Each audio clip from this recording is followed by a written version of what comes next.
We're giving up for Jesse. They've been awesome so far. All right, we've talked about dreams and making progress, but a lot of us are just not getting ahead. You're not gaining any traction, and you feel like you maybe even make pretty good money, and you just can't get ahead. So my next 4 minutes and 40 seconds or so will answer this. Porter's right here, he's my oldest. Harrison's here, this is their first roller coaster ride. They were freaked out. At the end of the ride, I saw this photo. Harrison's 4, he did make the height cutoff. I see how scared Porter is with me, and I saw that photo, I said, Porter, was it scary? No, Dad, that was my favorite ride. He was totally in denial. So I did what any responsible parent would do. I dragged him on any other life-threatening ride I could find at Disneyland. After every ride, he's saying, oh, Dad, that was my new favorite ride. He didn't want to admit it. He was totally in denial about how scared he was. So for the rest of the time, I sat with my mother-in-law, who doesn't know her pictures in this situation. And I was able to guess and say, okay, well, Porter's in denial, and also, why can't people get ahead? I'm on this roller coaster. People are on a cash flow roller coaster. So when I ask you to sit and think about your monthly expenses, you think, okay, rent, mortgage, cable, maybe a car payment. I set you up for failure because I say monthly and you think immediately of what you pay monthly.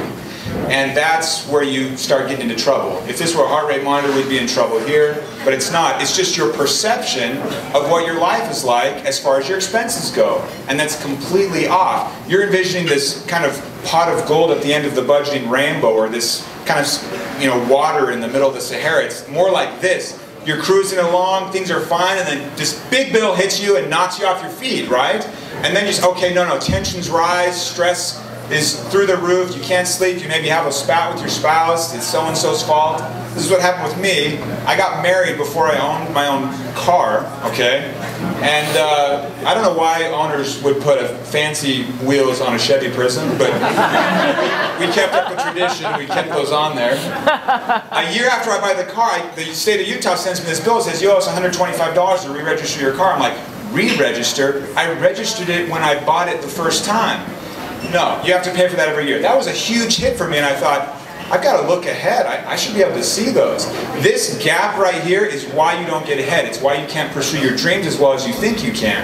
This here is where you truly spend money, and this is what you think is your normal month. This is covertly covered by tax refunds, bonuses, credit cards, charging a little bit here and there. Looked at it another way, purple blocks are food. We eat more in November and December and at FinCon.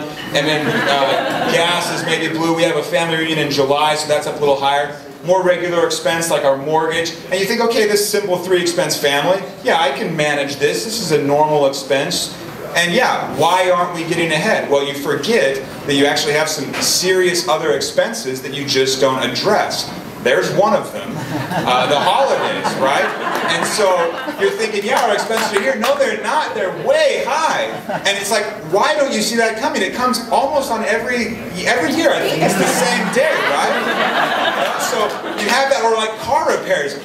I know that my 2002 Honda Civic and 2000 Chrysler Sweet Town and Country van, I know that those will break down. It almost is a monthly expense, honestly. But what you can do is you take those expenses and you break them up into monthly expenses. Celebrate Christmas every month a little bit, right? Or pay for your car repairs every month, like I do, just a little bit. Set that stuff aside. Suddenly, this family that thought they were here, right? No, they're actually here. And it's not that they don't have enough money, it's that they're judging their decisions to spend money based on a false reality. And that's why you can't get ahead. So we want them to budget with their eyes wide open. Perception here, reality here. That is debt and a whole bunch of other things. I call it your true expenses. What you have to or want to pay now, plus what you have or want to pay in the future. Once you have those true expenses lined up, then you can start making really good decisions about your money. That's where you have future expenses that hop in the DeLorean, they travel back in time, and they say, Jesse, yeah, you could buy those, but two things. They're going to be out of style soon, and you have a car insurance premium coming up. Do you still want to buy that? Oh, that's right. Thanks for the report, guys. It's these future expenses that are coming back and kind of checking in and saying, is this worth it? Don't take this too far. You guys are all insane. Do not set aside 75 cents a month for toothpaste. That was not my point. You get big wins from big expenses that you plan for. I just want you to anticipate. FinCon 2013, how much would it cost? Divide by 12. You guys get the picture. Thanks.